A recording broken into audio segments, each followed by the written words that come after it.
आज शाम दिल्ली में नरेंद्र मोदी की अध्यक्षता में एनडीए घटक दल की बैठक होगी, लेकिन उससे पहले बिहार की राजनीति में चाचा और भतीजे के बीच जुबानी जंग छिड़ी है और इस जंग का कारण हाजीपुर लोकसभा सीट है, जहां से चिराग पासवान के चाचा पशुपति कुमार पारस वर्तमान में सांसद है।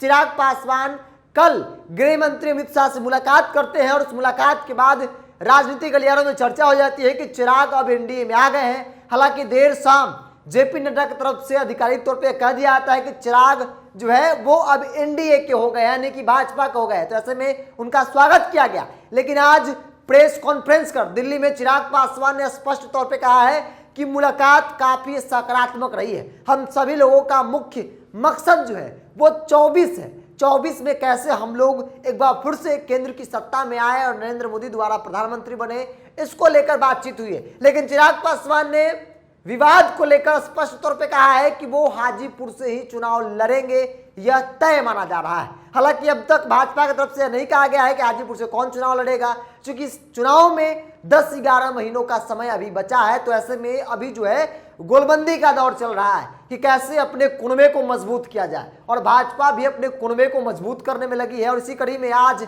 देर शाम दिल्ली में एनडीए घटक दल की बैठक बुलाई गई है, जिसमें चिराग भी होंगे, जिसमें पारस भी होंगे, जिसमें मांझी और कुशवाहा भी शामिल होंगे। देश भर के कई नेता जो है इस बैठक में शामिल होंगे और भाजपा की तरफ से स्पष्ट तौर पे कहा गया है कि इस बैठक में तकरीबन 35 से ज्यादा जो दल है वो शामिल होंगे, यानी कि विपक्ष से कमजोर हम भी नहीं है। लेकिन बिहार की राजनीति में जहां एक तरफ गोलबंदी का दौर शुरू है, वहीं दूसरी तरफ चाचा और भतीजे के बीच की दूरियां कम होने का नाम नहीं ले रही है। चिराग पासवान हाजीपुर छोड़ने को तैयार नहीं है, तो वहीं दूसरी तरफ पशुपति कुमार पारस भी पीछे हटना नहीं चाहते हैं।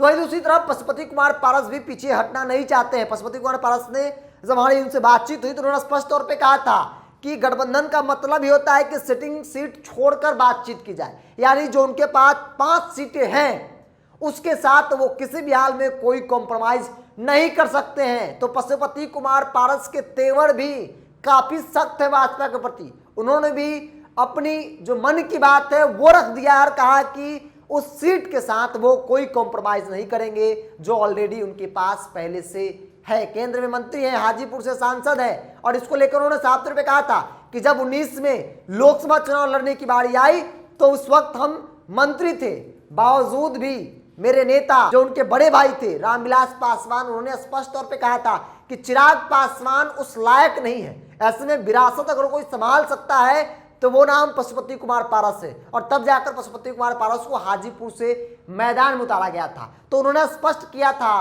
कि विरासत चाचा के पास है, लेकिन विरासत की लड़ाई चाचा भतीजे में इस कदर ठनी है, भाजपा भी अब परेशान है। भाजपा करे तो करे क्या। भाजपा हालांकि प्रयास कर रही है कि दोनों चाचा भतीजे के बीच की दूरियां जो है वो कम कर दी जाए और सब कुछ ठीक कर दिया जाए, लेकिन सब कुछ ठीक होने का नाम नहीं ले रहा है। चिराग पासवान ने आज दिल्ली में प्रेस कॉन्फ्रेंस कर चीजें स्पष्ट की और कहा कि हम भाजपा के साथ हैं, आज की शाम की जो बैठक होगी उसमें शामिल होंगे, लेकिन हाजीपुर सीट मेरे पास रहेगा, हाजीपुर से हम चुनाव लड़ेंगे। मेरे पास बताने के लिए है कि हाजीपुर हम क्यों लड़ रहे हैं, क्योंकि मेरे पिता का क्षेत्र रहा है। तो ऐसे में वो मेरे पिता उस क्षेत्र को मां समान मानते थे कि पिता के अधूरे सपने को पूरा किया जाए। तो ऐसे में हम उस क्षेत्र को कतई छोड़ नहीं सकते हैं। हालांकि सब कुछ भाजपा को भी डिपेंड करता है कि भाजपा कैसे चीजों को जो है वो कंट्रोल करती है, सब कुछ ठीक करती है, क्योंकि चाचा और भतीजे दोनों को कंट्रोल करना कोई मामूली सी बात भी नहीं है, क्योंकि दोनों